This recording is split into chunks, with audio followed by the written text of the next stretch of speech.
This is the Asia Trade. I'm Paul Allen in Sydney, where markets have just opened. I'm Haidi, Stroud-Watts. The top stories this hour. Asian stocks are poised to slide after a sell-off in big tech fuels the Nasdaq's worst day since 2022. President Trump meeting with top executives this week amid recession concerns. Washington and Beijing reportedly discussing a Trump-Xi summit that could take place in June. And Alibaba.com's president tells us he sees more potential for AI applications, including in the company's global trade business. This industry is moving so fast, and a lot of people doing a lot of innovations. We'll take a look at this is how we ended up when it comes to the US session, and futures also looking pretty negative. We saw stocks just plunging on the growing anxiety that the combination of tariffs and government filings, as well as a number of other Trump administration policies, will torpedo US economic growth and bring about a recession. The Nasdaq 100 really being hit, wiping out more than $1 trillion in its worst sell-off since 2022. The S&P 500 is now on the verge of a correction. We have also seen treasuries rising there as well as these US recession sort of angst and woes really sending investors fleeing for safeties. Really, markets are boosting bets that the Fed will be cutting more in fear of an economic slowdown that's really starting as a narrative to take hold across broad risk assets there.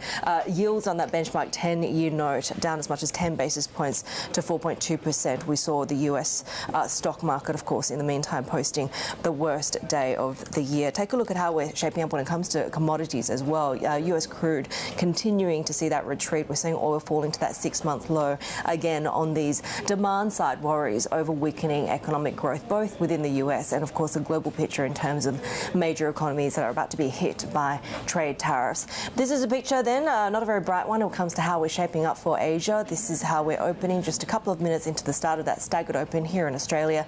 It's tough to sort of get a read, but we can certainly see the direction is broadly downwards. Asian stocks are generally expected to decline today after that sharp drop in the US there, and we are seeing a little bit of downside there in Sydney. Chicago Nikkei futures also pointed firmly to the downside. We're seeing equity benchmarks in Hong Kong as well looking to tumble by almost 2%. A slide is expected when it comes to the start of trading in Shanghai as well. Really, we're seeing this sort of a 3-week stretch of volatility, if you will, around the world. But it is interesting when it comes to volatility. We've sort of come down from the peak fear, if you will, that we've seen in the markets.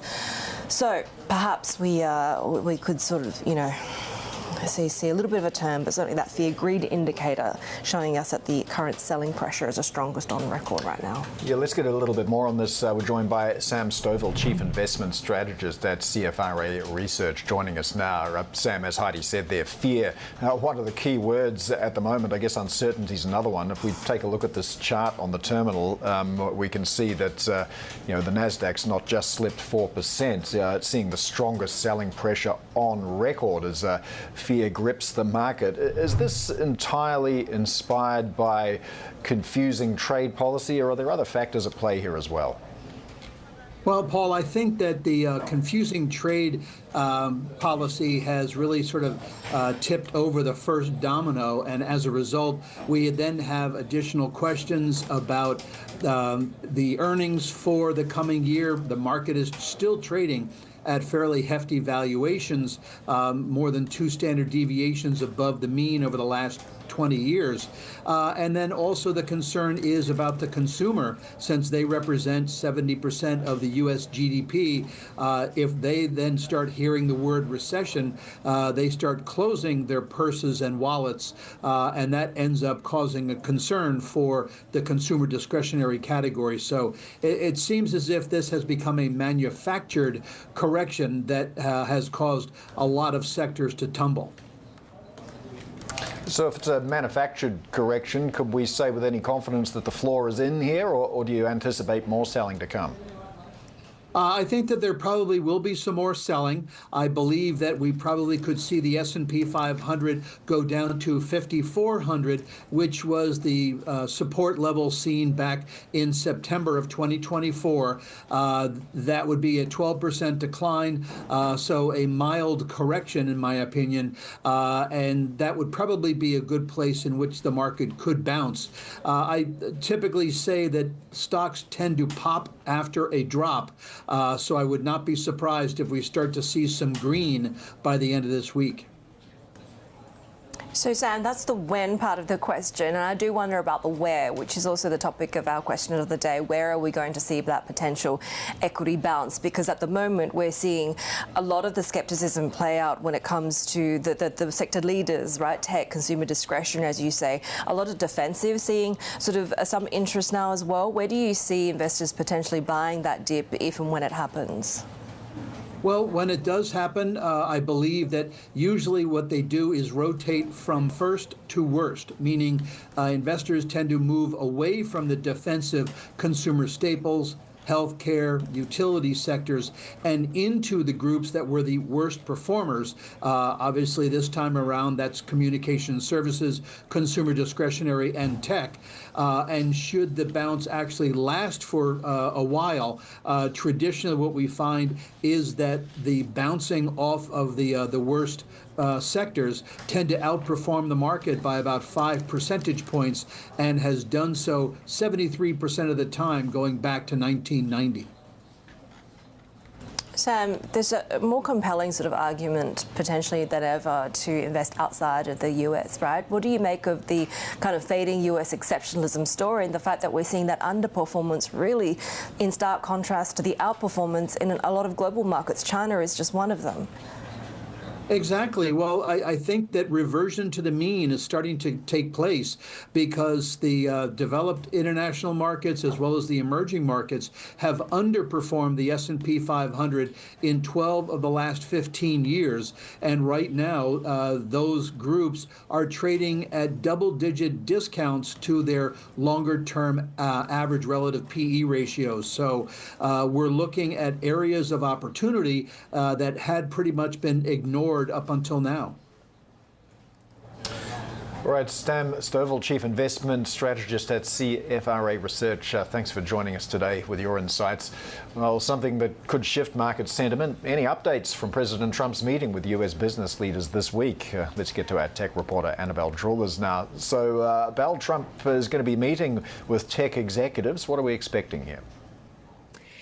Well, what we're expecting, or what we're hoping for, of course, is any sort of updates of exactly what's discussed in these meetings. We know that an event happened on Monday where President Trump met with the Technology CEO Council in the Roosevelt Room in the White House. But we also know from our reporting on the ground that all of Trump events ended up being closed door, and there's been no playback of this just yet. So it's unclear exactly what happened. But just to give some context, the Technology CEO Council is comprised of the IT industry's leading executives, essentially. It's an all-CEO membership. It's currently chaired by Steve Mollenkopf. He's, of course, the CEO of Qualcomm. He's been in this position since 2017. But it's the group that really advocates for the public policy positions on the issues that are critical to the US IT industry's continued growth. And so, of course, it's a very important point for this. We've seen, I mean, you're looking here at the wealth wipeout that we've seen for some of the richest in the US following President Trump's inauguration. But there's a lot of jitters that are feeding across the US tech industry. The worst day you were just discussing there for the NASDAQ going back to 2022. But clearly a lot of recessionary concerns on the horizon. Plus, you've got concerns around how exactly the geopolitical tensions between the US and China in particular are playing out. So that has happened. No details as yet. Of course, there's more meetings this week. And just to mention, President Trump is also expected to address top CEOs and Wall Street bank executives, but that is happening on Tuesday. That's a very different narrative so far this year for Alibaba. Yeah, it's been quite an exceptional run for the stock, and we know a lot of the drivers of that. I mean, Alibaba is of course, very domestically exposed, and so maybe a little bit more insulated from some of those geopolitical tensions. It's been successfully executing this turnaround strategy in its e-commerce operations under Jian Fan, and it's also been starting to really see the rewards of investing heavily in AI. Of course, in the latest earnings, the company pledged that it would be funneling even more money into this endeavour. But actually yesterday we had an exclusive interview with the president of Alibaba.com. Now, just to give some context, this is the B2B B2B business, essentially, wholesale division of Alibaba. It sits within AIDC, but essentially a very internationally exposed business, very, of course, prone to any sort of tariff or trade tensions between the US and China, but also has been investing heavily in AI. And in an exclusive interview, I asked Kuo Zhang exactly who is likely to come out on top in the AI race in China. But, of course, it's always a little bit unclear. But take a listen. In January 2025, I think nobody can anticipate that there's a company called DeepSeek. I think you asked this question in March. I don't think that anybody can anticipate what's going to happen in April as well, since this industry is moving so fast and a lot of people doing a lot of innovations. We just need to focus on what are the right problems we need to tackle. Thanks so much. So, yeah, you just heard there Kuo Zhang essentially saying that who wins is very unclear at this point in time. But what is interesting and maybe a little bit different from what we see in the US so far, as well as this willingness of big Chinese tech companies to integrate offerings, for instance, from DeepSeek into their own AI product suite in order to essentially stay competitive. Bloomberg's Annabelle Durrell is there. We do have more ahead on the Asia trade. This is Bloomberg.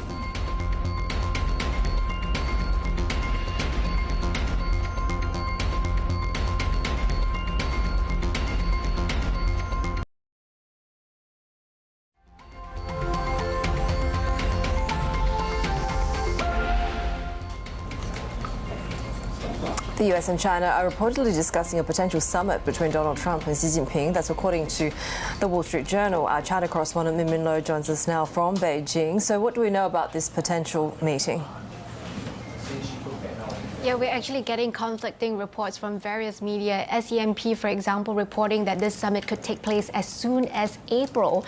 But Wall Street Journal is saying that this could be a so-called birthday summit, because if you're curious, President Xi's birthday is on June 15th, but Trump's birthday is on June 14th. So they're looking at potentially setting up a meeting in June. But of course, April is that deadline for that US investigation into China's trade practices, which Trump had ordered, and that could be a basis for even further trade action. We know that China had been keen to start dialogue as soon as possible. That was what the Commerce Minister Wang Wentao had said at the press briefing last week. But a Chinese source, according to SEMP, had said that it's getting harder to engage with US officials in this current administration compared to even during the Biden administration because of all the changes happening in Washington. Some sources even saying that Washington officials aren't able to start any dialogue now because they can't articulate their China strategy at this point. And of course, the other question is where the two leaders will meet, because SEMP reporting that both sides are wanting the other party to travel to their country. Trump hoping the summit could be held in Mar-a-Lago in his estate in Florida, but Beijing hoping for a more formal summit. And of course, if you look at what happened to Zelensky in Washington, that public scolding there, anyone watching that will want to avoid a repeat of such a heated exchange. China wouldn't want to be seen as a supplicant of the US as well. So perhaps the greater likelihood at this point, according to SEMP, is for Trump to travel to Beijing. But of course, also the climate is very different from 2017 when China last hosted President Trump during his first term in office. China had rolled out the red carpet, treated him to dinner to a meal in the Forbidden City. That was months before that trade war. The conditions and the atmosphere around the two sides, the relations between both sides is of course very different now. Min Min, we've also got the National People's Congress wrapping up today, having its closing session. Can we expect to hear anything new? Well, not quite. Today is just going to be a ceremony where the delegates would vote on some of the resolutions from the government work report. They will vote on the national and local budgets this year and the social and economic development plan for the year. But of course, it's known as a rubber stamp parliament. We expect near unanimous votes for most of these items that will be passed today. Normally in the past, we would expect to hear from the Premier who would hold a press conference. But since last year, that has been cancelled. We don't expect to be able to hear that from Premier Li Qiang this year. And that's a sign again of that consolidation of power that President Xi has accumulated over the years, and Premier Li being seen as someone with less free reign over the economy compared to some of his predecessors, because this used to be one of the only times that reporters get to pose direct questions to the Premier, but we're not likely to get this opportunity this year. All right, Bloomberg's China correspondent Min Lo there. Well, US and Ukrainian officials are set to meet in Saudi Arabia on Tuesday to discuss possible concessions for a ceasefire with Russia. Bloomberg News editor John Haidi joins us now for more. So, John, it appears both sides have moved on from that, shall we say, unproductive meeting in the White House. What's on the agenda today? What's going to be talked about? And I guess just as crucially, what isn't being talked about?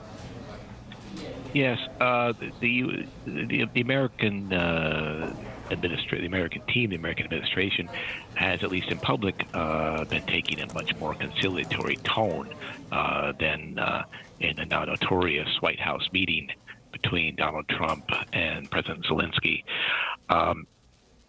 Marco Rubio, the Secretary of State, who will be leading the American delegation in Saudi Arabia, has called this a listening session. However, at the same time, the Trump administration expects Ukraine to make some sort of commitment to diplomacy.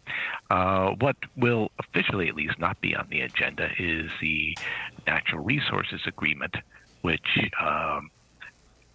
Trump has asked Zelensky to ask Ukrainians to sign, and that was what brought him to Washington for that Oval Office meeting. So far, we've seen an indication of willingness from Russia, but there's no meeting that we know of that's been set up between the leaders. Do we know how smoothly that path will go, and also how much buy-in is going to be required from European partners?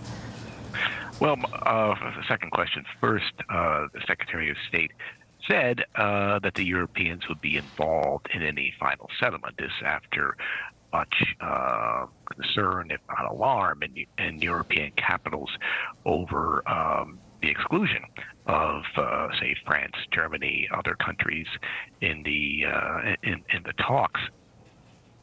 At the same time, Steve Witkoff, who's Donald Trump's Middle East envoy, is making a second trip to Russia, where he will meet President Putin. But what the Russians are asking for, or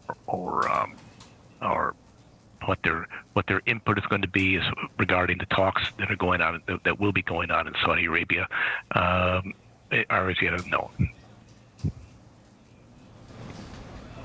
All right, Bloomberg News editor John Haidi there. Thanks for joining us. Some of the other stories that we're following: Germany's Green Party has demanded tougher rules for defence spending, making a counter-offer in talks with the Conservatives and the Social Democrats. Chancellor-in-waiting Friedrich Merz needs the Greens' support to pass a financing package that requires changes to Germany's constitution. The package includes removing limits on raising debt for defence and setting up a $540 billion infrastructure fund. A cargo vessel collided with an oil tanker off the UK coast, spilling jet fuel in one of the most significant maritime disasters in the area for many years. One person is still missing from the container ship that crashed into the tanker, which, according to one estimate, was holding about 140,000 barrels of jet fuel at the time. A major support operation is now underway. The environmental impact still being assessed. Heidi. Well, coming up next, we'll be talking AI in our exclusive interview with the Alibaba.com president, Kuo Zhang. This is Bloomberg.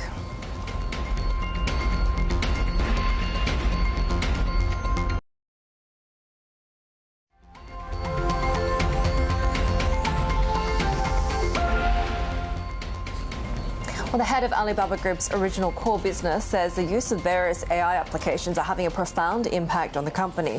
Alibaba.com's president, Kuo Zhang, tells Bloomberg exclusively that its vendors are having an easier time finding new markets for their goods. Take the buyer as an example. So if we think about the search volume for the information or for a product, I think the search volume for the information part is 10 times than the products part. So think about it. If you want to start a business, you will not specifically go to a products or go to a kind of suppliers. You will come up with an idea like what's trending and what's the specific kind of textile you're going to use in your product. And then it's come up the big business plan, and then it's come to the products. So now using AI, have this kind of a multi-round dialogue kind of search. A lot of people now, it's more easy to do business online. And for the sellers, we see our kind of for agent, this tools is already better than 60 or 70% of the seller if they are new on Alibaba.com in terms of the conversion rate for the customer engagement and for the product management. But how many businesses, I think there's around 200,000 SMEs that are on the platform. How many businesses are actually using AI today? So currently the weekly active sellers are more than 100,000. So it's more than half of the sellers is already equipped by this agent-based tools. And for the buyer side, actually, we launched the Axio from last November. Until now, there are accumulatively more than 1 million users is using Axio, using this AI-based powered search.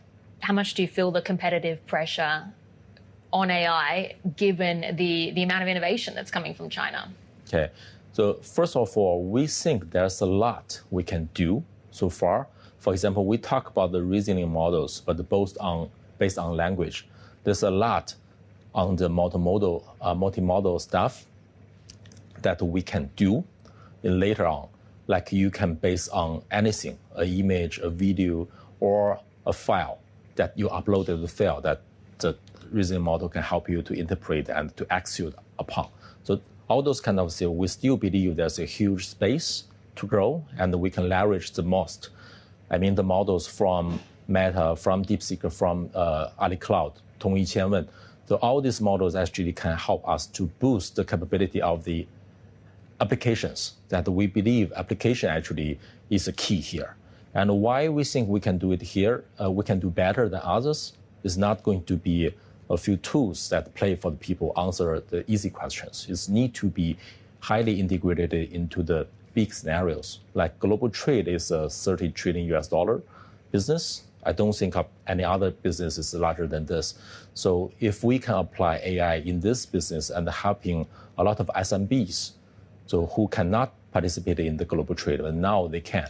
So I think this is a big success for us.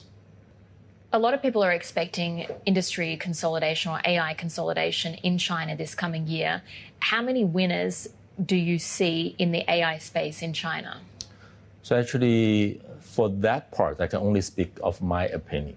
So if you ask this question in January 2025, I think nobody can anticipate that there's a company called DeepSeek. I think you ask this question in March, I don't think that anybody can anticipate what's going to happen in April as well. This industry is moving so fast, and a lot of people doing a lot of innovations. We just need to focus on what are the right problems we need to tackle. As people in this technology domain, I don't think anybody can anticipate what's going on for this year. Alibaba.com's president Kuo Zhang speaking exclusively with Bloomberg's Annabelle Jewellers. All right, we have another chapter in the ongoing saga that is Star Entertainment.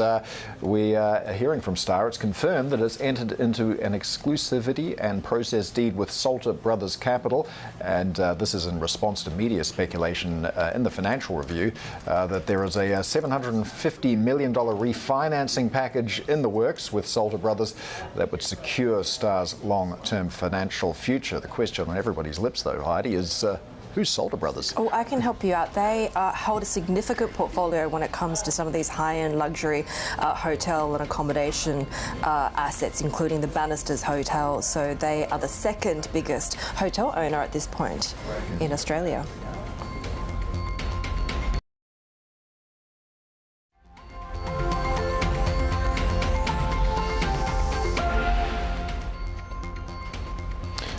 Getting some breaking news out of Australia. It is Westpac consumer confidence for the month of March, and a big jump here, rising 4% from a month earlier. That's the biggest increase since we've seen since November last year. Of course, in February, we did have the RBA cut the cash rate to 4.1%. Coincidence? Perhaps not. Consumer sentiment up 13.5% on year. A number of people who think it's a good time to buy a house now. That's up 4.3% on month as well. This is crucial for the RBA, in fact, because they did mention at that last meeting that they are assessing improved consumption, which could suggest the risk of inflationary pressure resuming. But a big jump there in consumer confidence. The reading, though, still in negative territory overall because it is below 100. Haidi. Yeah, take a look at if you see much of a reaction. Of course, it is broadly a down day after that. A big sell-off in the US overnight. We're seeing equities in this part of the world looking pretty sluggish today as well. This is a picture when it comes to FX. So that flight to safety that we saw, obviously involving treasuries, obviously involving the US dollar as well.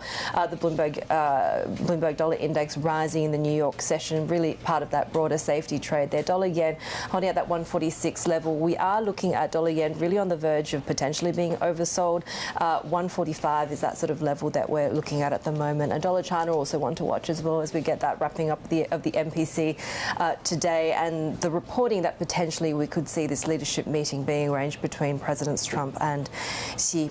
Also watching the euro at the moment, as well as some of the concerns over German funding or sort of agreement over funding for the rearmament effort is now being called a little bit into doubt, and that obviously had been such a big driver when it comes to both the euro and the European equity rally over the past couple of weeks. Well, joining us now is Laura Fitzsimmons, Head of Australia Macro Sales at Deutsche Bank. Laura, thanks for joining us today. I just want to pick up on that theme around the dollar. I mean, we've got a yen now with a 146 handle, although there seems to be a floor in for the US dollar now. Are we stabilising here, or can you see more weakness to come? Yeah, I think it's more selective going forward. I think broadly there was obviously a lot of subscription to the long dollar trade as we began Trump 2 administration, and a lot of those trades are all being unwound across asset classes, as we've seen.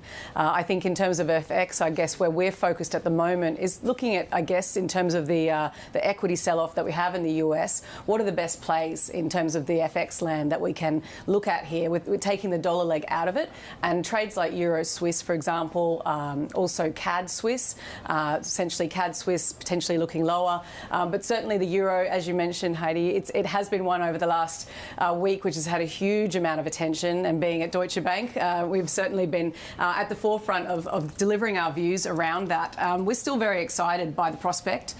It will face obviously some hurdles to come over the month, and obviously from the legislature we do need to not rest on our laurels here. However, the base case is that the package will get through. So we are still very bullish from here, and thinking that it's clearly going to be a bright spot in an otherwise rather gloomy global outlook at this point, just given what's happening in the US. Yeah, well, the bond market's sending some pretty clear signals on what it thinks is going to happen as well, suggesting that, let's not ignore the risk of a recession here. And if we take a look at this chart on the Bloomberg terminal, we've now got markets pricing in 3 Fed cuts for 2025. Although we heard from Jay Powell, he seems to be in no hurry to change policy. What's your view on where we end up with rates this year? Yeah, it's obviously evolving quite quickly. Deutsche Bank began the year with looking for no further cuts from the Fed, and that was quite controversial at the time. And then it started to play out, particularly as tariffs tended to be seen as having more the inflationary impact. Now, when we heard from Chairman Powell over the weekend, I guess at least the hike was pushed aside, and I think that obviously allayed a lot of investors' concerns that might actually be a risk again. But now it's really about, how much of a clear run do they have at cutting rates again, and we don't think that that's something that's going to evolve in the very near term. It's still a risk for the remainder of the year, but certainly in terms of the March decision and in the very near term, as I said, we still feel that the uncertainty around tariffs and the inflationary impulse that comes from those will be enough to keep the Fed on the sidelines, particularly when they started the year obviously with much stronger growth.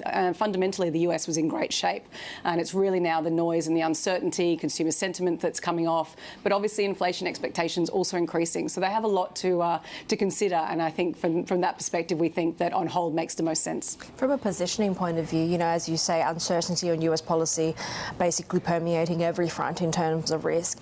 How much short-term is there in the market? Because we speak to a lot of money managers that are like, even 24 hours, is a very long time in this sort of news cycle. Absolutely. I mean, the headline noise is hard for investors to deal with, and certainly in markets, I mean, it's something we've become used to, but right now it's certainly at the peak of noise, we would say. And I think overall for investors, I guess what I would be more concerned about when I think about the US is actually some of the more problematic things that President Trump will have to deal with. Obviously, the deficits was a huge focus heading into this administration.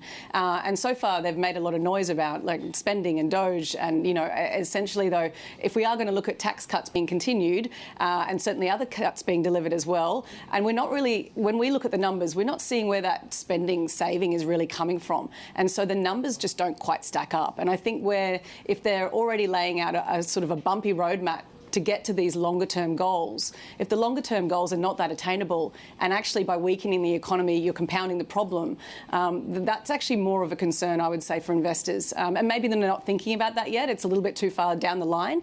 But certainly I think that is what's maybe drawing into some question around owning US assets, whether that be bonds or equities or the US dollar. It's not just the inflationary growth picture that gets impacted domestically, right? It's also every other economy, including Australia, that's hit by tariffs, by that relationship. And I do wonder, if you take a look at market pricing for the RBA at the moment, is it still too much of a one-way bet in terms of expectations? It does seem that this market has particularly priced a lot more in terms of easing than maybe you would expect from the RBA, particularly when we heard that rhetoric from Governor Bullock and obviously Deputy Governor Hauser as well recently, striking a fairly hawkish tone for a central bank that's just cut. Now, in our forecast, we actually do have a total of 4 cuts at Deutsche Bank for the RBA this year, but the market is really, I think, more in the I would say, thinking more that maybe 1 to 2 more might be delivered. I think the market pricing has generally erred, as I said, on the side of overpricing the cuts. And until we really start to see some weakness coming through, not just on the domestic spending side, but also I think once we get past some of the government spending, past the election, that might become a little bit more clearer. But for now, it's just hard to imagine the RBA shifting so soon again to cut rates once more. And I think they've pointed actually to Norway. And obviously, we had a very strong CPI coming out from Norway overnight. Now, this is an economy that the RBA has actually drawn some parallels for Australia with. So I think it's worth us noting that they're still very alert to the risks that tariffs can cause on the inflation front. They don't feel like that fight is over yet. And I think we have to keep listening to them from that perspective. Laura, really great to see you, particularly here with us in the studio. Laura Fitzsimmons, who's ahead of Australian macro sales at Deutsche Bank.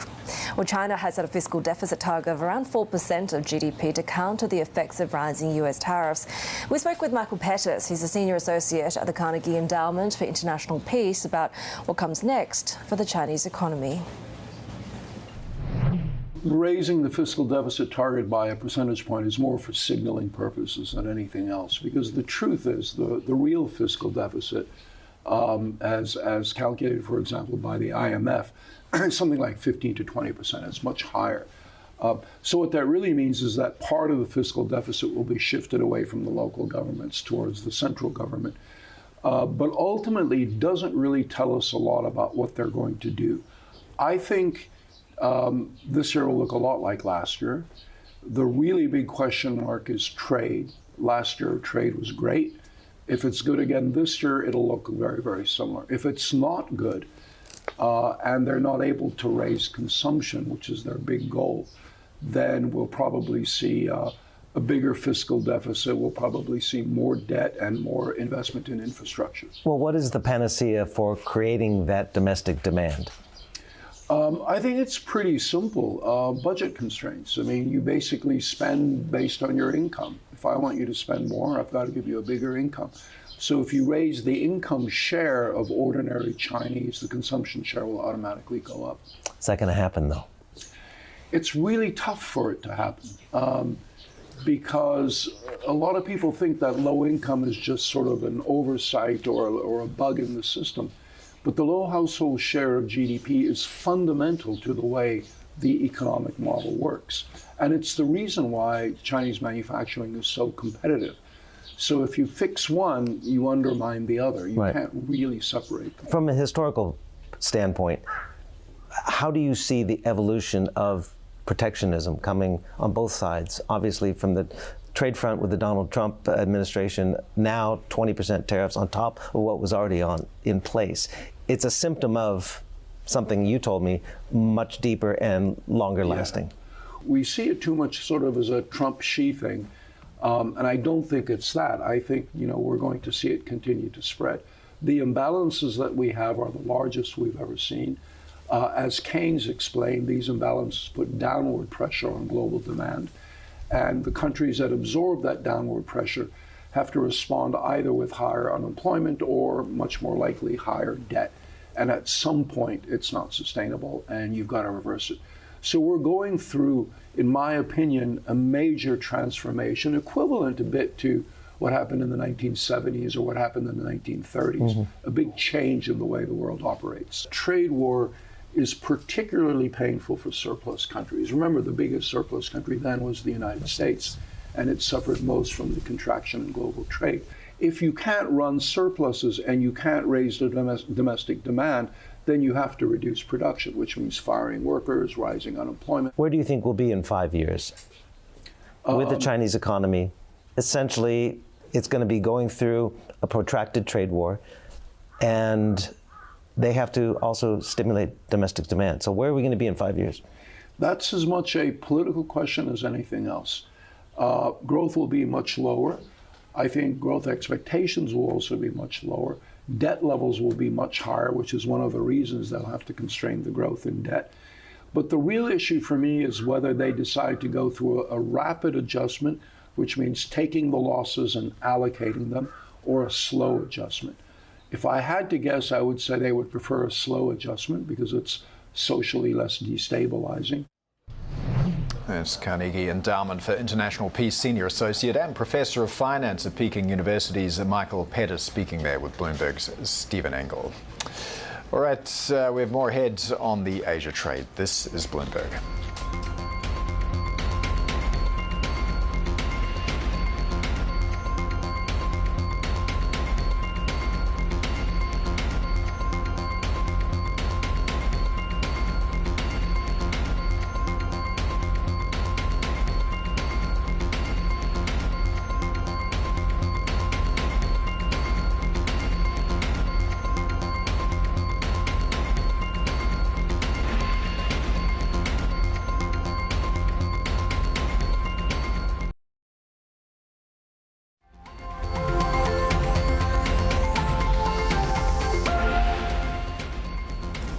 We'll be watching 7&I shares as we do just about every day. There's always something happening in this latest developments when trading in Japan starts in the next hour. Couche-Tard now saying that it will continue to keep pushing for a deal with the Japanese firm despite 7&I's own attempts to fend off a takeover. For more, let's bring up Bloomberg senior editor Reid Stevenson in Tokyo. So clearly there's still hope that perhaps this remains, one of the few options on the table for 7&I. What are we hearing from Couche-Tard right now? Yeah, indeed. I mean, this statement from Couche-Tard this morning comes after a flurry of news over the past week. Last week we saw massive announcements by 7&I, new CEO, share buyback, the sale of its U.S. business, and on and on. Monday is when we saw sort of a new development where an activist investor in 7&I came out criticizing some of the steps it's taken in this sort of process where essentially, the company has been seeking to fend off this takeover proposal by the Canadian operator of Circle K stores by implementing steps. And then 7&I itself had yet another announcement yesterday saying that it had made proposals to Couche-Tard about resolving some of the potential antitrust issues in the U.S.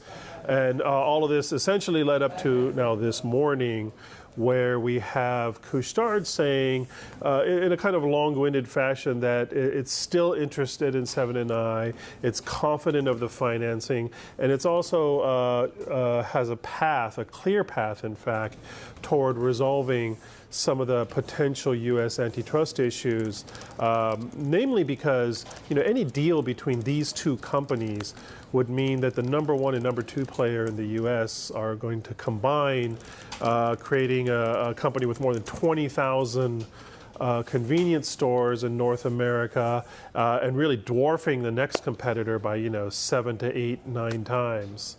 So that's where we're at this morning.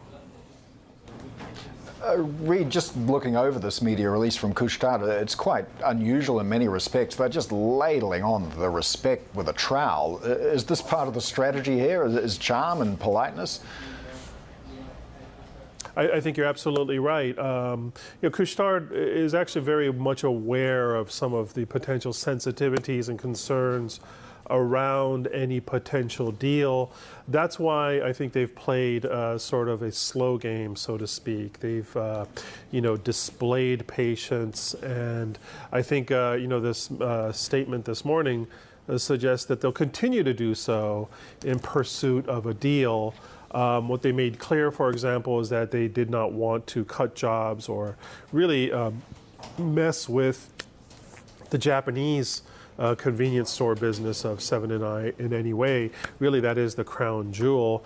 In fact, what they want to do is, take some of the best practices from that and really spread them into a sort of an international convenience store champion.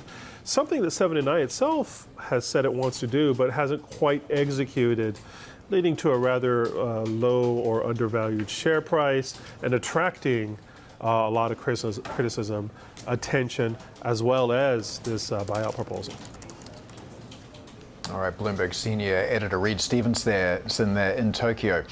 Let's take a look at how Tesla is doing at the last close. Not great. A horrible day for Tesla stock. Off 15%. That's the worst day since 2020. Year to date, down 45%. Tesla's wiped out all of the post-election gains, and concerns over sales, Haidi, just keep on growing. UBS has cut its forecast for deliveries for the first quarter and the full year, and registrations in Germany, we all know Elon Musk's relationship with that country, down 70% in the first 2 months of this year. It's had an impact on Elon Musk's wealth as well.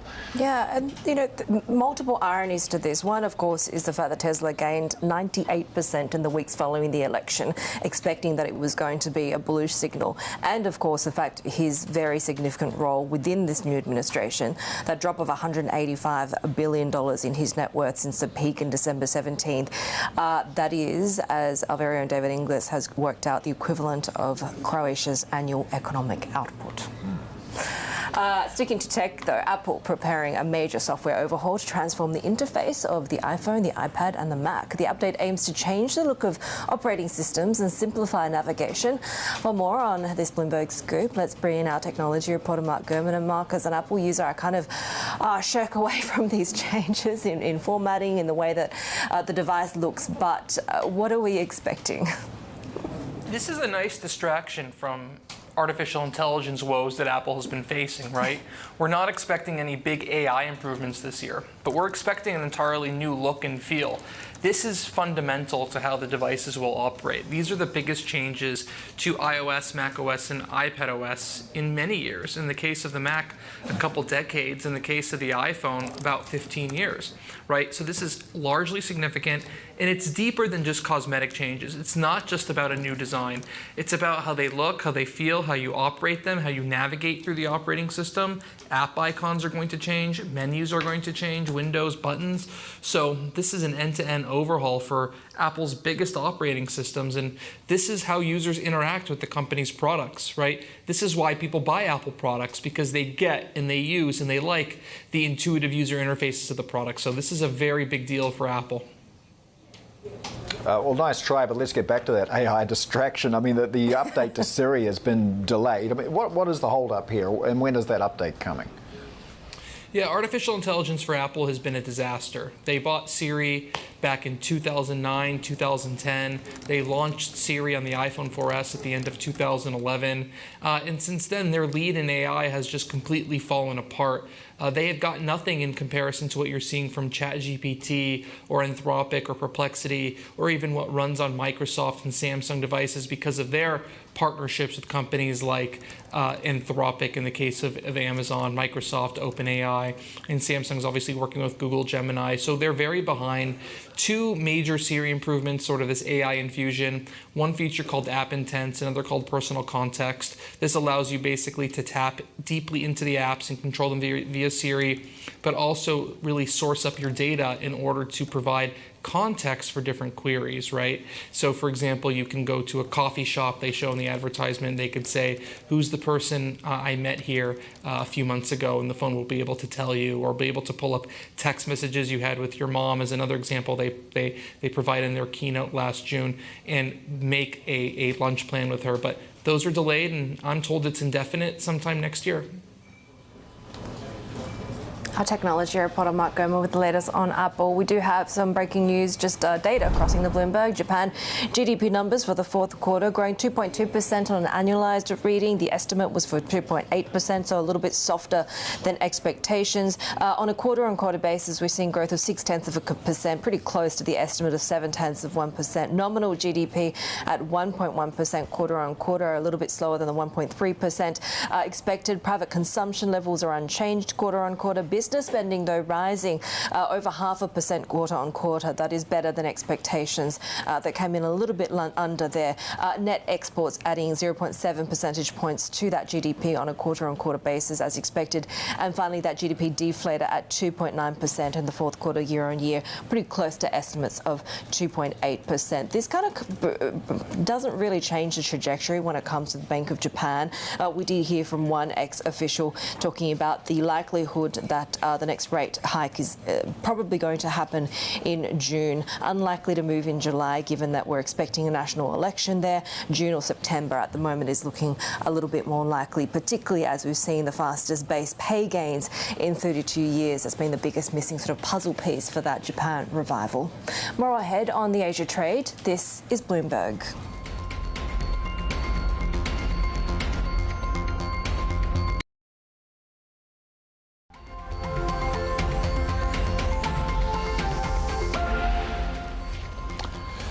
Let's check in on US futures. Not doing great is the short story here. We do have Dow Jones futures like 9 points in positive territory, but elsewhere S&P futures off by 1/3%. The Nasdaq, which bore the brunt of yesterday's or today's selling in the US, is showing further downside here, off 0.7%. It was a wretched day for the Nasdaq, down 4%.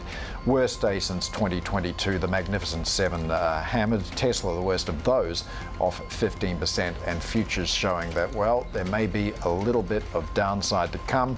A lot of fear circulating at the moment on growth, on recession as well, mostly linked to unpredictable trade policies. So economic anxiety there also stoking. Fed cut wages, market now predicting potentially 3 in 2025. Market opens in Seoul and Tokyo. Up next, this is Bloomberg.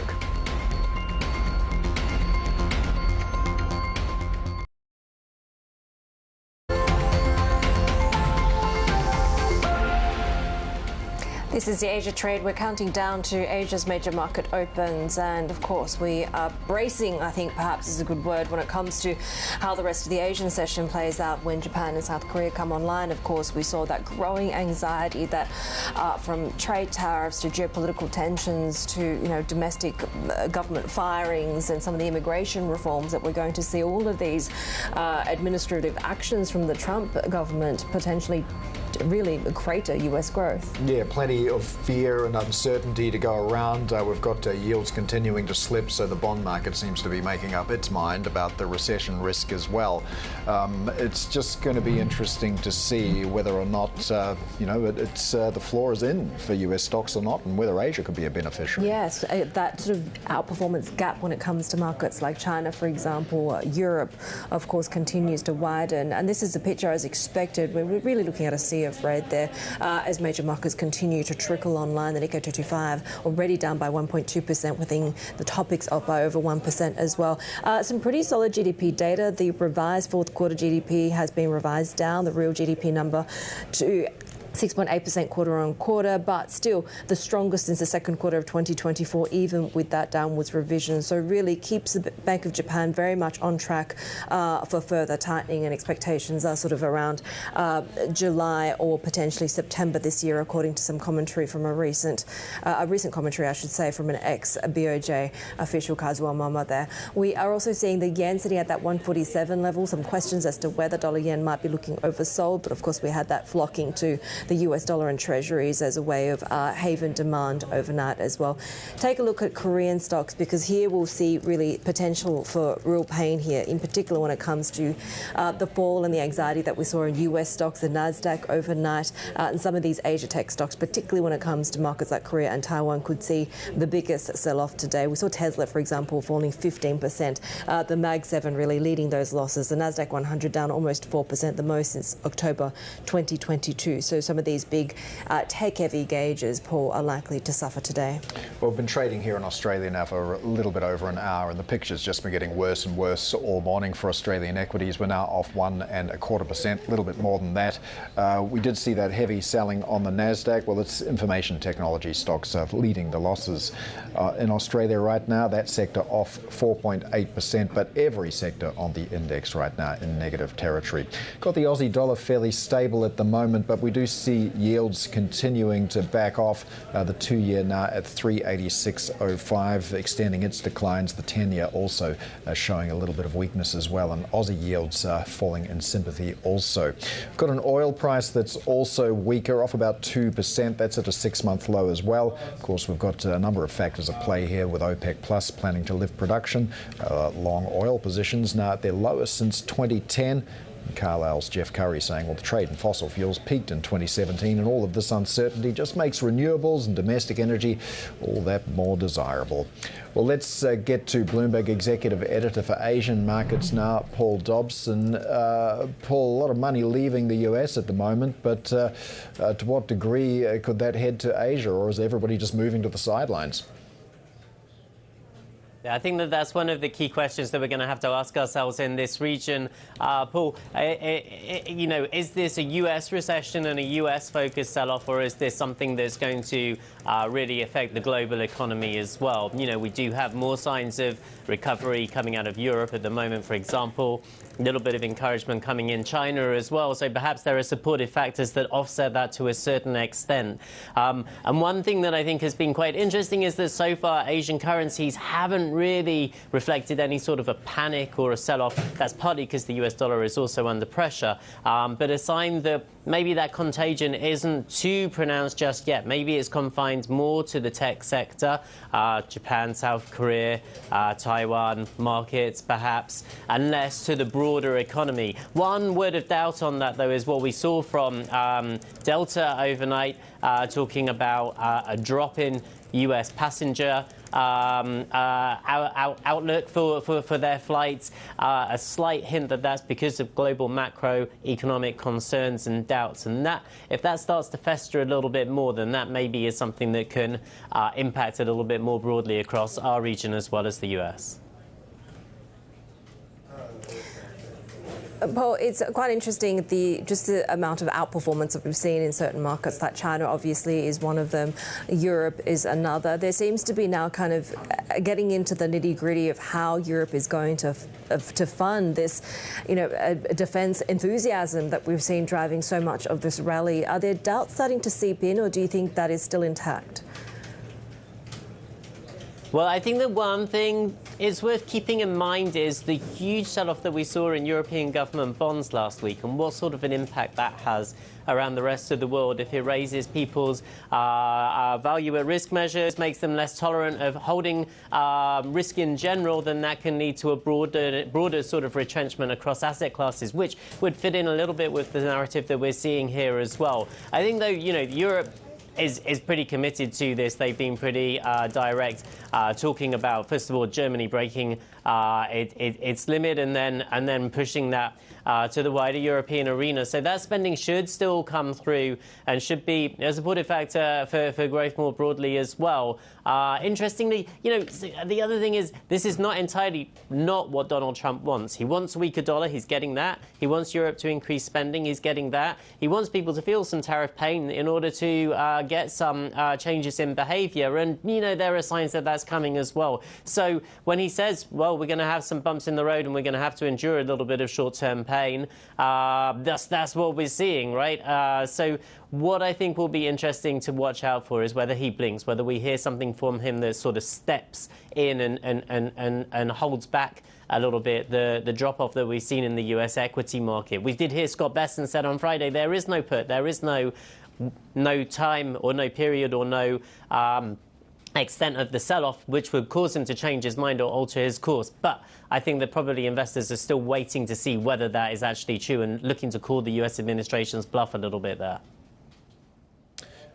Paul, we're also seeing gold extending its losses at the moment. Where are investors heading for cover right now? Really good question. Well, we have seen a pickup in US Treasury markets. We've seen people pricing in more Fed rate cuts, almost they're on 3 rate cuts priced in now, almost 50% on May. So that's pushing down short-term interest rates in the US in particular. People looking for short duration, so going for the 2 years, the 5 years. Yes, the rest of the yield curve is also coming down, but it's really more aggressive at the front end of the market. That seems to be a good store of value. We're seeing yen strength, which is quite surprising. You know, we haven't seen that being too much of a haven too often in recent months and years, and yeah, that's performing particularly strongly at the moment. As Haidi was saying, you know, people wondering how far or how much lower dollar yen can go before it starts to sort of hit the brakes there. So there's that, and I think that otherwise people, you know, just stepping to the sidelines, as you said, Paul, and looking for you know, where they might be able to deploy their money in some safer areas. One of them as well, you know, like you said, China's markets have been performing well, have gotten some encouragement. That's been sucking capital out of the rest of the Asian region. And we get towards the end of the MPC today. We'll see what the market's kind of overall takeaways are, but they seem to be quite positive, quite supportive still on China tech. And that's another area where people looking for a little bit of risk still in their portfolio might be choosing to allocate right now. Bloomberg's Paul Dobson there with the set of play when it comes to these markets, as we do have downside just in the first sort of 8 minutes or so of major markets coming online in Japan and Korea. One of these stocks that we're watching in Tokyo is, again, Seven & I Holdings. We are hearing that Alimentation Couche-Tard will continue to pursue a deal to acquire Seven & I. They have financing in place and a clear path to gaining antitrust regulatory approval in the United States. Of course, Seven & I has been consistently fending off Couche-Tard's approaches by looking at an overhaul of the company, changes to the board, sales of its superstore business, a share buyback program, even potentially listing its US business. But we are seeing Couche-Tard wanting to keep up, quote, friendly and persistent attempts to forge this deal, and really saying that they have conscientiously worked to address the questions posed by Seven & I. They remain focused into entering more fulsome discussions. They've really been trying to sort of push off Couche-Tard for the last few months here, but Couche-Tard continuing to return to the table for potentially more talks. More ahead on the Asia trade. This is Bloomberg.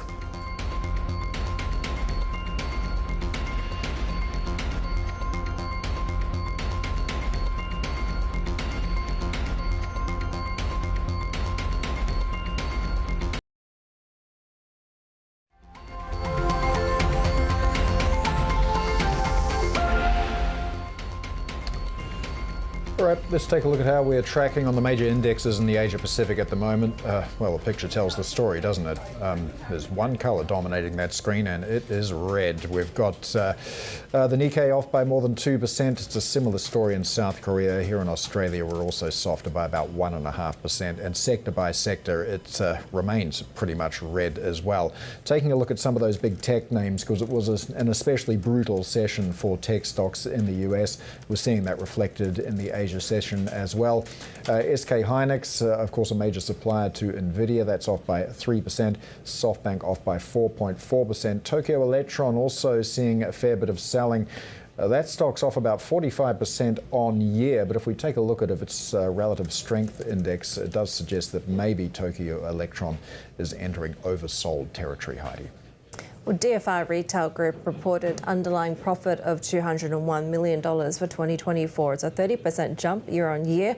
The group operates over 11,000 outlets across Asia, managing brands such as Mannings and Welcome in Hong Kong, as well as 7-Eleven stores in Hong Kong, Macau and Singapore. Joining us exclusively is a Group Chief Executive, Scott Price. Scott, really great to have you with us. And of course, it's quite an extraordinary time to be talking about consumer confidence, consumer demand and the broader retail business. Are you seeing the implications of potential tariffs, the disruptions to supply chains and geopolitical implications on your business yet? I think we've been about 12 to 18 months of value focus amongst our customers. So we have, for example, in December, broadly, the average basket is flat on number of items, but value per item down 3.8%. We've gained because our own brand products, although cheaper, are better margins. So that resulted in the overall margin expansion that we saw in our profit. But I think we're going to continue to see into 2025 a flight to value. We are lucky in the sense that, people are going to eat, they're going to shower, they're going to drink their coffee, all what we provide in terms of our 11,000 stores across the region. How would you gauge broader confidence at the moment? I think it's tempered.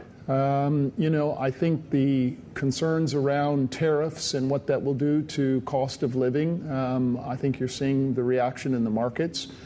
I think that we will continue to have to balance our sourcing to ensure that as potential products that we've traditionally carried to potentially have a higher price, that we have lower price options available. So we'll pivot with it. But I think we may see a little bit of period of volatility here as we all adjust supply chains, again, trying to ensure that we're able to provide our customers with a valued assortment. So, Scott, maybe an opportunity to tweak your sourcing here. How about opportunities for growth potential as well? Do you imagine yourself diversifying into some other markets there? So we're across 13 countries now, 5 formats, including restaurants. So I think we're pretty comfortable with where we are. We do see growth, in particular in Southeast Asia. If you look at our portfolio and you look at 2024, in general, North Asia was a bit more sober, but we see quite strong growth in Southeast Asia, in particular in the health and beauty and as well convenience and restaurants. So I think we're in good shape relative to achieving our revenue guidance of 2% for 2025 and share gains with margin expansion, despite, I think, a pretty cautious environment out there. How about your outlook for China and Hong Kong's retail sector as well? And I mentioned that in the context of the about to conclude NPC, where we've heard from China's policymakers and their plans to spur domestic growth in China. Has that changed your outlook there? No, I think I see similarity. Hong Kong, China, Taiwan, Macau. I think there's just, a sense that until there's a confidence of personal wealth beginning to grow again, consumers will be careful. And we see it not only in terms of shopping, but tourism, for example. We get a lot of tourists into Hong Kong. And tourists pre-COVID versus post-COVID in terms of what they purchase, wildly different, much more value-oriented. Yes, unique products, but value-oriented products. So we're ensuring we've got the right items on shelf.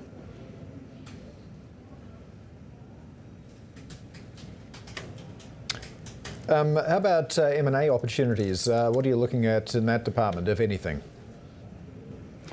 Well, we've done a few divestments. 2024, we exited food in Indonesia. We were not a number one position, therefore it was not helpful. We exited our minority shareholding in Yonghui in China. We're ensuring that the portfolio, we're pivoting more towards operating than portfolio companies. So any potential inorganic moves would be accretive to the existing portfolio, but would be a majority in controlling interest. Not going to speculate, but we keep our eyes open and potentially these challenged times offer opportunity. I'm curious because, of course, you operate some of Seven & I's stores outside of Japan. What do you make of the ongoing tussle over Seven & I's future, and does it have operational impact on you depending on what happens, depending on if a takeover by Couche-Tard does eventually come through or some other form of restructuring takes place instead? We're a very profitable Seven & I franchisee. We have a very long-term, strong contractual relationship with the franchisor. whatever controlling shareholder. I don't think it changes the agreements that are in place, nor I think a very good relationship with us. So we don't see any concerns regardless of how that particular battle turns out. All right, Scott Price, Group Chief Executive of DFI Retail Group, thanks so much for joining us today. We've got more ahead on the Asia trade. This is Bloomberg.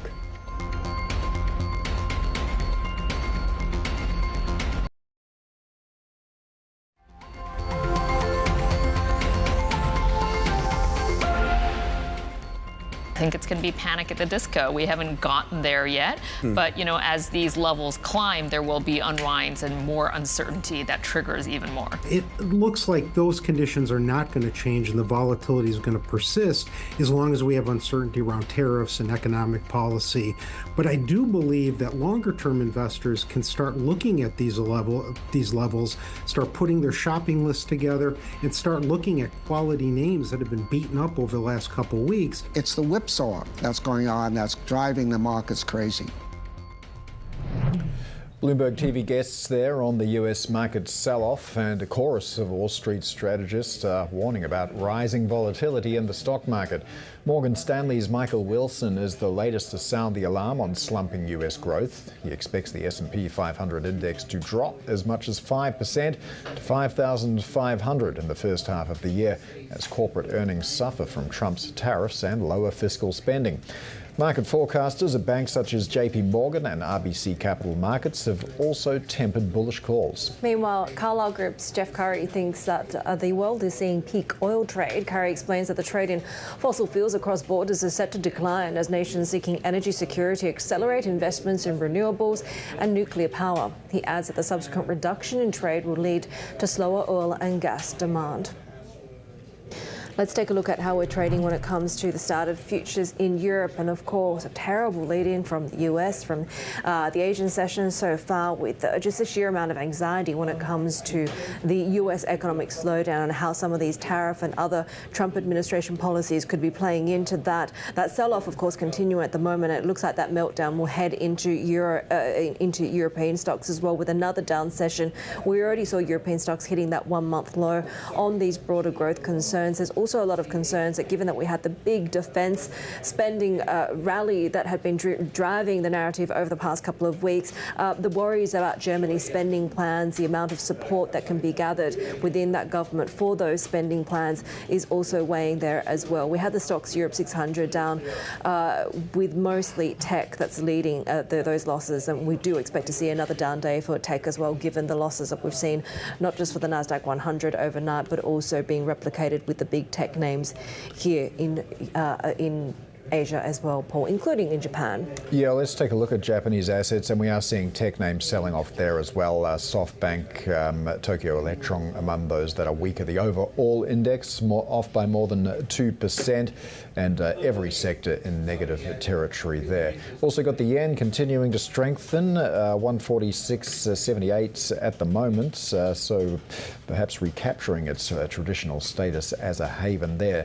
And the yield on the Japan 10-year, interesting as well, 15.48. It did touch 1.575 yesterday after we had faster than expected gains in wages, although it's taken a bit of a hit today following the GDP numbers that we just received. Now, on that topic, Japan's economy did expand at a slower pace in the last quarter of 2024, giving the BOJ added incentive to hold policy settings steady next week.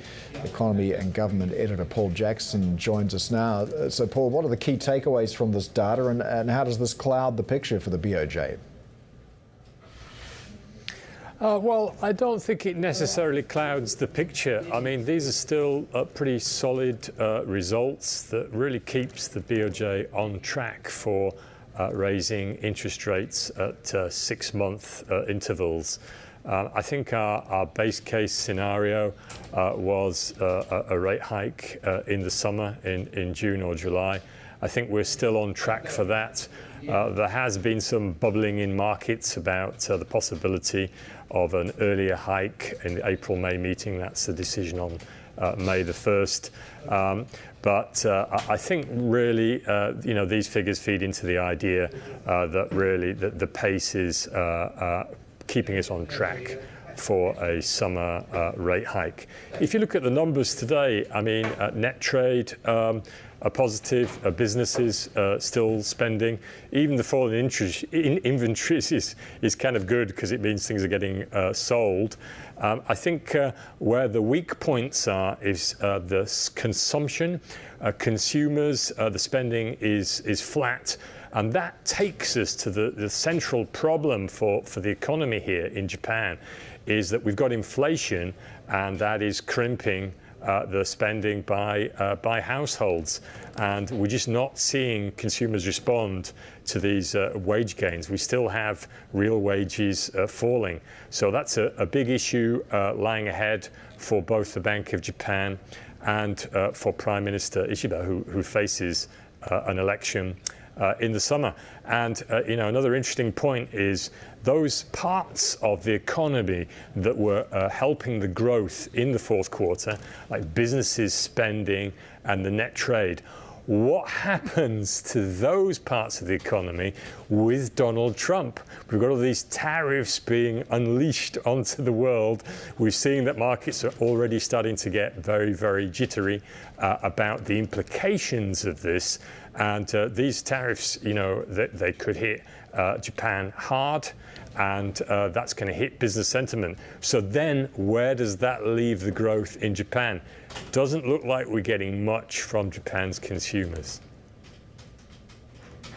Yeah, we've seen a reiterated plea for an exemption from these tariffs, but no confirmation from Washington. So many countries are in the same boat at the moment, right, including Australia. Paul, I wanted to get back to that sort of core tension between, yes, we're finally seeing a decent clip of wage growth, we're finally seeing inflation. What does it take, though, for that to translate through to household confidence and the ability for household coffers to be able to keep up with finally a rising cost of living? Well, I think the key point is we've got to have those wage gains transmit into real wages growing, not just the nominal figure growing. And we saw yesterday, in those figures that the real wages are well below zero. And I think until you get the positive real wage gains, you're not really going to see any big bump in the consumption figures. And remember, this is the grand project of policymakers in Japan, is to create this positive inflation cycle where you've got wages and prices going up and that driving growth. Have we got conclusive proof there that that's in place? No. Paul Jackson there, Economy and Government Editor.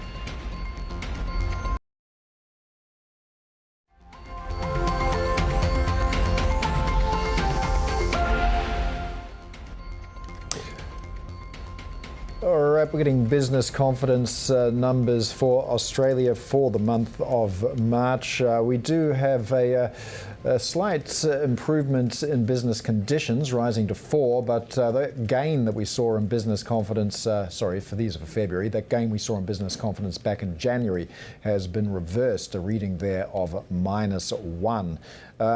So we're hearing from Alan Oster, the Chief Economist, National Australia Bank, pointing out that lift in confidence seen in January, not sustained. We're back below the average again, and that's despite an improvement that we had in fourth quarter GDP data and the first rate cut from the RBA in a number of years. But businesses still cautious about the outlook in Australia, Heidi. Cautious just on the outlook more broadly, right, is the narrative that we're seeing, and quite a bit of caution, Paul, when it comes to the tech sector at the moment, given what we saw with the Nasdaq 100 trading overnight. This is sort of on the back of that index dropping 3.8%, the most since October 2022, and we are seeing a lot of the big tech heavyweights, Hynix, SoftBank, Tokyo Electron, they're all by over 3% lower there. SoftBank, one of the worst performers.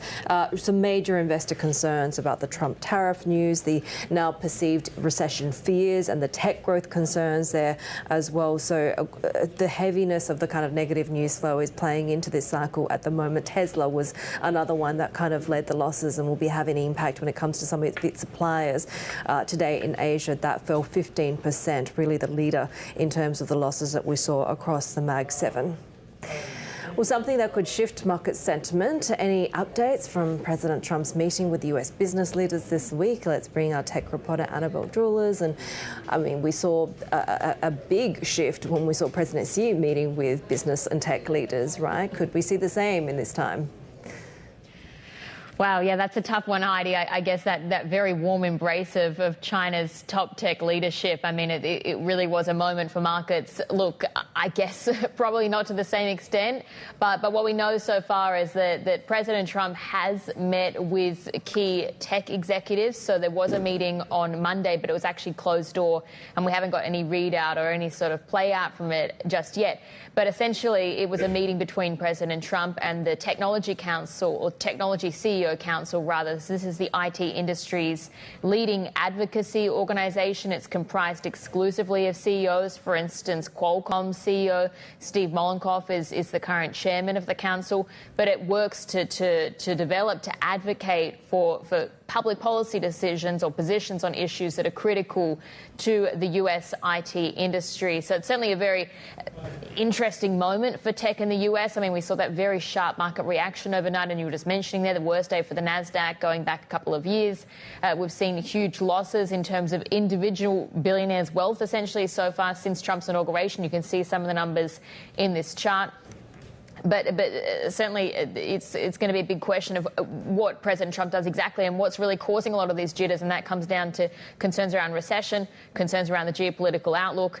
He's also got another meeting on Tuesday, and that's where he's going to be talking with top finance leaders instead. So, Belle, it's been a rather different story for Alibaba so far this year, hasn't it?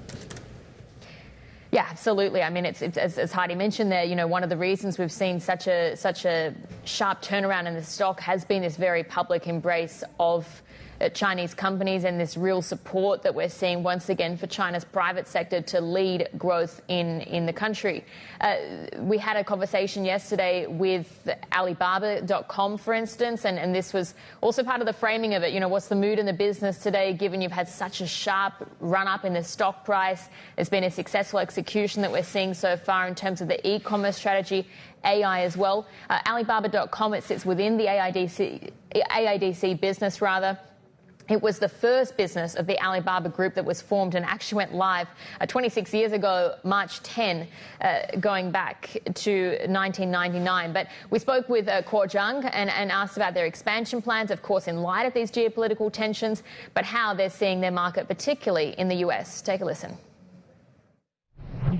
We see a lot of kind of growth from US, since now we have global supplies in China, in Southeast Asia, in Europe as well. And we believe building a kind of global supplies with more resilient supply chain to help SMBs in Europe is still our strategy. And in the early of this year, we see the US orders, meaning the SMBs buying from Alibaba.com is still kind of 30% of growth. So I think it's very strong, and we'll keep investing on that. Do you see that still being able to be replicated even if you've got a lot of trade uncertainties and tariffs that are rising? I think so. So the first one is that we are providing a supply base all over the world. So now we have more than 10,000 of suppliers in Europe and also in Southeast Asia, in India and Pakistan as well. So we're not supplying the kind of product only in one country. Actually, it's a global supply. And the second is still demand and supply is the fundamental rules. So all the other kind of turbulence may impact in short term, but according to the current data, there are still a lot of people who is not penetrated by internet or digital. We believe there are going to be more and more people is using the platform technology to do their business. So that is not my kind of concern now. We had the inflation figures that came out, and they showed that really there's a concern building still around deflation within China, both in CPI, PPI, but you're dealing with businesses that are export oriented. So how are those businesses looking right now? I think two things that I can share with you. So since the beginning of this year, the search index, So both in China kind of search engine or also the social platforms. So searching Alibaba.com and global trading actually increased by 3 digits. It's like 118% of growth, which indicate that more and more people is interested to go global. And also the new sellers onboarded on Alibaba.com actually is growing very fast since last year. So we believe there's still a trend. And also one thing more that we can add to it is AI technology. So previously, many of the Taobao or Tmall suppliers, if you ask them, do you want to go global? I think the answer are all yes. But when they learn that they need to overcome the language, the time difference, the foreign exchange, custom clearance, all this stuff, then it's a little bit hesitant. So now all these layers is kind of is built on top of the new technology. And now we are lower the barrier for everyone to do this business. I think this is another angle that we impact and improve the kind of confidence for the suppliers. So as you heard there, and Kuo Zhang was explaining, a lot of businesses that he's speaking to and that are on the Alibaba.com platform, they're still looking to expand further abroad. And part of this conversation, a lot of the conversation was also around AI and how Alibaba is leveraging that technology in order to achieve those goals as well. All right, Annabelle Drew is there in Hong Kong. Well, the US and China are reportedly discussing a potential summit between Donald Trump and Xi Jinping. This is according to the Wall Street Journal. China correspondent Min Lo joins us now from Beijing. So, Min, tell us more about how this potential meeting could take shape. Yes, there has been various reports of this potential meeting. Wall Street Journal reporting that it could happen in June, a so-called birthday summit to celebrate the birthdays of both President Trump and Xi, whose birthdays fall on June 15 and 14, respectively. But SCMP is reporting that this summit could take place as soon as April. And remember, April is that deadline for the U.S. investigation into China's trade practices, which Trump had ordered. And that report could potentially be the basis of further sanctions or tariffs on China. And at this point, it looks like President Trump has seemed confident of being able to continue taking these tariff actions on China while at the same time banking on his personal relationship with Xi to maybe limit the broader fallout from trade tensions. But the Chinese Foreign Minister Wang Yi last week at the NPC press briefing had said that no country will be able to suppress China while at the same time still enjoying a good bilateral relationship here, calling the U.S., without naming the country specifically,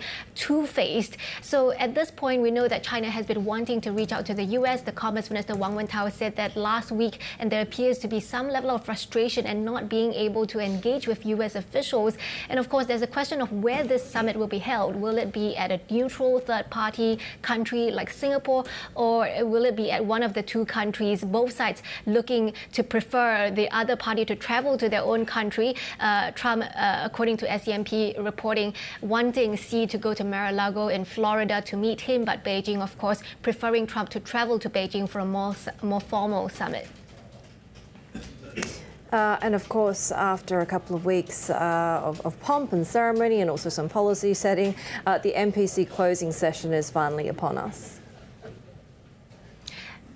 That's right. It's a very short NPC week, just 7 days, same as last year, and one of the shortest since one of the shortest period of NPC meeting out of the pandemic. And today we're expecting the legislature to vote on a number of resolutions, voting on the government work report, the National Economic and Social Development Plan, and also the budgets, the national and local budgets this year. But as we all know, it's likely to be unanimous votes all around for most of these items on the agenda. It's known as the rubber stamp parliament for a reason, and we're also not expecting Premier Li Qiang to hold a press conference this year after it was cancelled last year abruptly without a reason.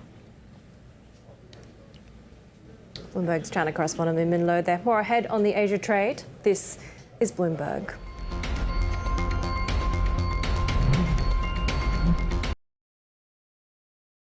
Well, the fallout from my interview with the former Australian Prime Minister Malcolm Turnbull continues as the country waits to see whether it will be exempt from US tariffs set to kick in later this week.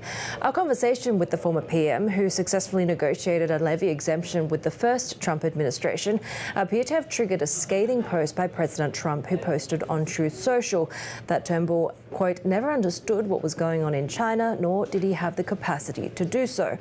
Trump also described Turnbull as a, quote, weak and ineffective leader. His criticism comes as longtime allies like Australia and Japan are racing to secure exemptions from Washington's steel and aluminium tariffs. Turnbull told us that the Trump administration's treatment of its friends is providing an opportunity for China. China's perfectly entitled to sail their naval vessels, wherever they like. They're in international waters. They're entitled to have a live fire drill. It would have been much more polite to give more notice, and the Australian government has protested about that. But I think what's the purpose of it? Well, it's a show of strength. I mean, China is, a giant economy. Its economy has grown. Its military has grown in line with the size of its economy, and it has a blue water navy. And it is, showing its strength. Its navy sails all around the world, and so this shouldn't come as a surprise to us or an affront. This is something we've got to take into account, and it underlines why we have to be able to defend ourselves. And I know you've had conversations with presidency in the past, and this feels like an opportunity for Beijing, right, to sort of step up in the new global world order. Where does Australia fit in terms of that relationship with China? Well, I know we had a difficult period a few years ago, but I think our relationship with China is much improved now. There was an unfortunate period where China overreached, frankly, and they engaged in economic coercion of Australia, and you had all of the bans on Australian exports to China. That was a mistake, and it didn't work. Backfired, and it's been rolled back. So that's good. We should have a mutually respectful relationship. I think China will take massive advantage of Trump. What my prediction will be that President Xi will aim to be the exact opposite of Trump. Where Trump is chaotic, he will be consistent. Where Trump is rude and abusive, he'll be respectful. Where Trump is erratic, he will be consistent. And what that will do is build trust with countries, and there'll be many countries who will, looking at China on the one hand and Trump on the other, will find China a more attractive partner.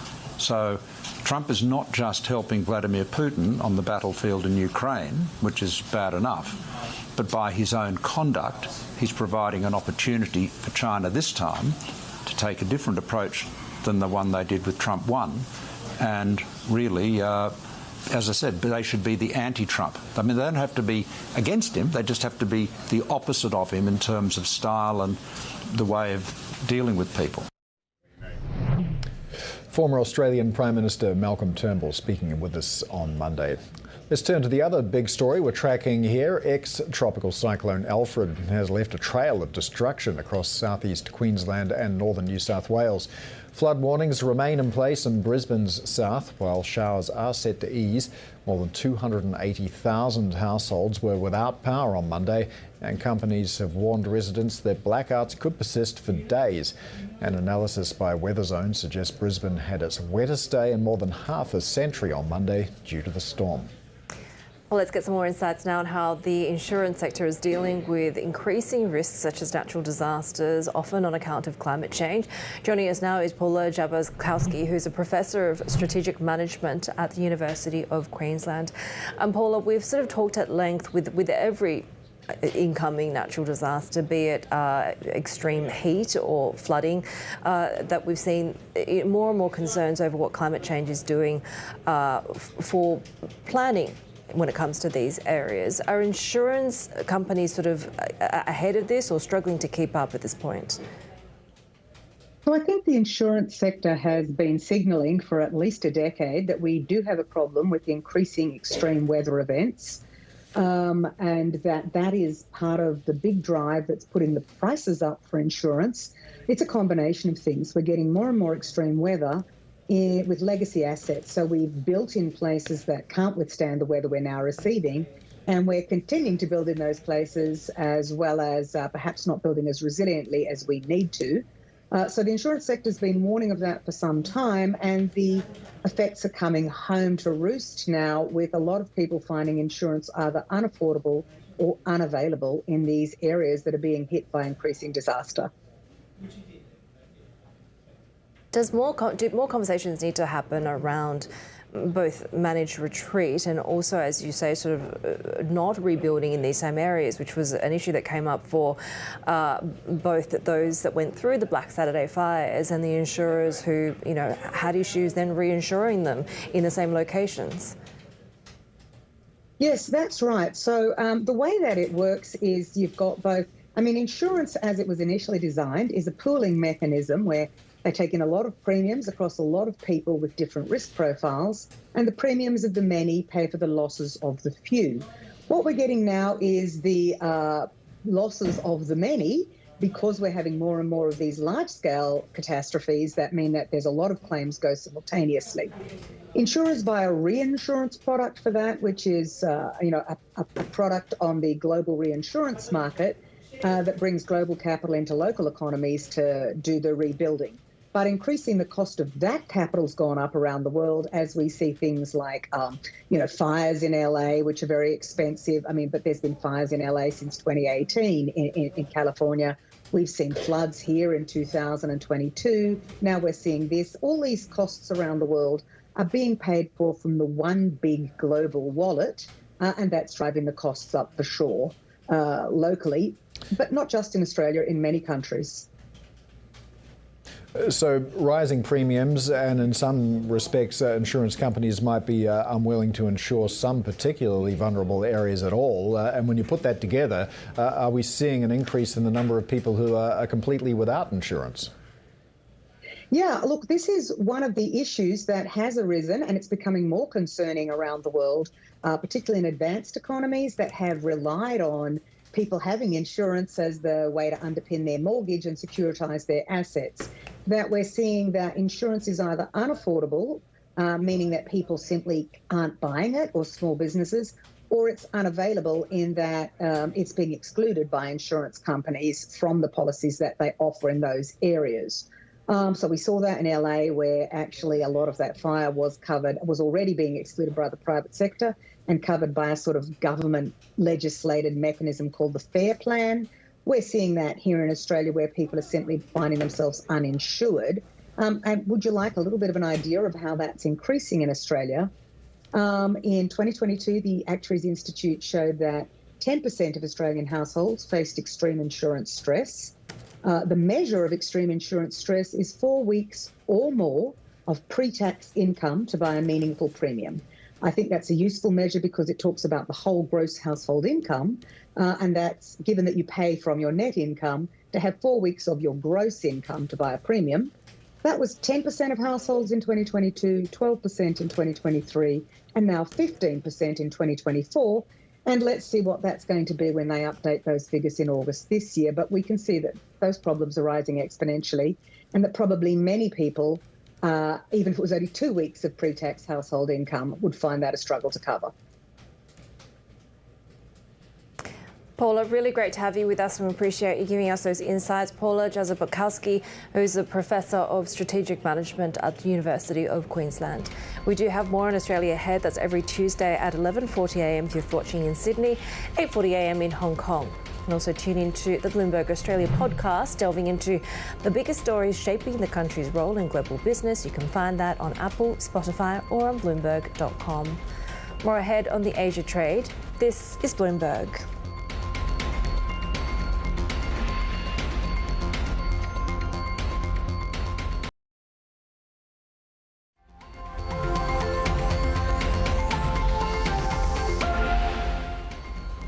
Let's get the latest from the corporate front. Elon Musk has blamed what he calls a massive cyber attack for widespread disruptions on his social media platform X.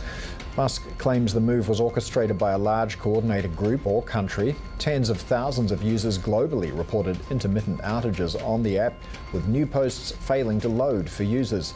Dark Storm, a pro-Palestinian so-called hacktivist group, took credit for the attack via its Telegram page, with providing proof. Deliveroo is closing its Hong Kong business after weak sales and mounting competition weighed on the company. The London-based delivery firm says it will sell some assets to rival Foodpanda and close other assets. The app will remain active in Hong Kong until April the 7th. Deliveroo faced stiff competition and price wars from Foodpanda and Queue-Tard, a subsidiary of Chinese food delivery giant Meituan that launched in the city in 2023.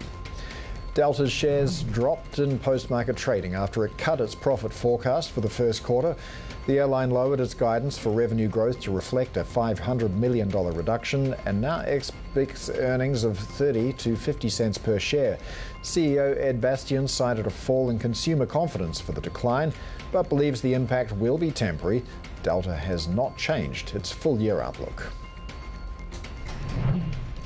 Take a look at how we're tracking. It is a down day across Asia as we see that swoon being replicated from the economic fear, the recession fear that's really being sowed across Wall Street by these Trump administration policies, whether you're talking about tariffs or the cuts on government spending. We are seeing that being replicated in the risk-off session here in Asia. Also, that haven bid when it comes to treasuries continues to play out. This is Bloomberg.